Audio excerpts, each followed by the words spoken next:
SAC அவர்களுக்கும் புசி ஆனந்த் அவர்களுக்குமே வந்துட்டு ஒரு பிரச்சனை இருக்கு. அவர் ஓப்பனாவே சொல்லியிருந்தாரு, இவரால தான் வந்துட்டு விஜயோட வாழ்க்கையே வந்துட்டு மாறப்போகுது, அழிய போகுது அப்படிங்கிற மாதிரி பேசியிருந்தாரு. அதே மாதிரி சங்கீதா அவர்களுக்கும் விஜய் அவர்களுக்கும் விவாகரத்து அப்படிங்கிற மாதிரியான தகவல்களுமே வந்து பரப்பப்பட்டுச்சு. உண்மையிலே அவருடைய அரசியல் வருகை தான் இதுக்கு காரணமா? இல்ல விஜய் அந்த சங்கீதா அவர்களோட பர்சனல் மேட்ரு அது நமக்கு தேவையில்லை, அது அவங்களுடைய பர்சனல் மேட்ரு. அரசியல் ரீதியாக வந்த பிறகு புசி ஆனந்தை வந்து எஸ்ஏசி கடுமையா அவர் எதிர்க்கிறார்.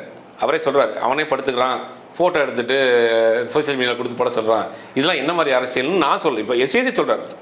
அப்போ எஸ்ஏசி புசி ஆனந்த் தான் விஜய் இயக்குகிறார் அப்படிங்கிற ஒரு குற்றச்சாட்டை எஸ்ஏசி வைக்கிறார். ஆரம்பத்தில் பார்த்தீங்கன்னா எஸ்ஏசி மூலியமாக தான் புசி ஆனந்த் உள்ளே வர்றார். அந்த விஜய் கேம்பஸ்க்குள்ளே அவர் தான் கூட்டு வர்றார். ஒரு புதுச்சேரியில் ஒரு சட்டமன்ற உறுப்பினராக இருக்கார் புசி ஆனந்த். அதனால அவர் கூட பழக்கம் ஏற்படுது.